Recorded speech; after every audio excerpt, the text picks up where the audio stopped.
Thank you so much for joining us. I'd like to just add my welcome to all of you. It's humbling to have so many people share in this anniversary with us. شكرا ليكم لتشريفكم لينا وانضمامكم لينا، حاجة تخلينا نتضع واحنا بنشوف حضوركم الكبير ده معانا. Many things have changed in the last 20 years since سات-7 started. حاجات كتيرة قوي اتغيرت في ال20 سنة اللي فاتت من أول سات-7 ما ابتدت. The technology of broadcasting and communication, تكنولوجيا الاتصالات والبث الفضائي، the massive growth in the internet and social media, النمو العظيم في الإنترنت وفي التواصل الاجتماعي، and the socio-economic and security situation across the whole region. والتغيرات الاجتماعية والاقتصادية في المنطقة بتاعتنا كلها. With 50 million people now impacted by the conflicts in Syria, Iraq, Yemen, Libya, Palestine. 50 مليون واحد اتأثروا باللي حصل في الوقت اللي فات في اليمن وسوريا وليبيا والعراق.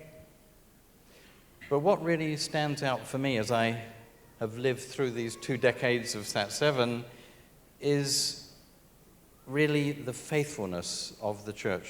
لكن الحاجة اللي فرقة معايا قوي في ال20 سنة اللي فاتت من عمر سات-7 هي الأمانة بتاعة الكنيسة. Despite real pressures and pain, despite the violent and senseless killing and the loss of loved ones, بغض النظر عن اللي بيحصل حوالين الكنيسة من قتل غير معقول، من عنف شديد جدا، despite the displacement of Christians, the destruction of churches, بغض النظر عن تدمير الكنائس، عن الضغط على المسيحيين، there are many Christians who've remained faithful to Jesus. فاضل كتير قوي من المسيحيين ما زالوا مخلصين للمسيح. And faithful to his teachings about love and forgiveness. ومخلصين للتعليم بتاعته عن المحبة والغفران. His teachings about being instruments of reconciliation. تعليمه عن إن هم يكونوا أدوات للمصالحة. I've seen the church in the Middle East as the hands of Jesus bringing help and hope.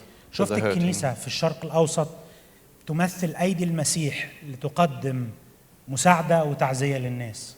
And it's really been a great privilege for سات-7 to provide the church with a platform to speak into these situations. وامتياز لسات-7 إن هي تكون المنصة اللي الكنيسة بتقدم منها المساعدة للمجتمعات. To share stories of the church in action. إنها توري قصص للكنيسة وخدمتها العملية على الأرض. Testimonies of forgiveness and grace. شهادات واختبارات حقيقية عن الغفران. Providing the church with a way to help the traumatized.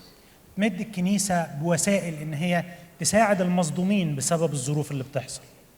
Those that have lost their families, their homes and their schools. الناس اللي فقدوا عائلاتهم أو منازلهم أو مدارسهم. And even those who've lost faith. وكمان اللي فقدوا إيمانهم. As a non-Middle Easterner, as a European, كشخص مش من الشرق الأوسط كأوروبي، I want to thank the churches and the Christians of the Middle East and North Africa for the opportunity and the privilege it's been for me to witness your faith in action. عايز أشكر الكنيسة في الشرق الأوسط وشمال أفريقيا إنها ادتني الفرصة إن أنا أشوف الإخلاص والأمانة بتاعة الكنيسة لشهادة المسيح. And to play just a small part in your courageous witness and service to God. وإنه أنا ألعب دور ولو صغير في الشجاعة بتاعتكم في تقديم رسالة المسيح. So I thank you. بشكركم.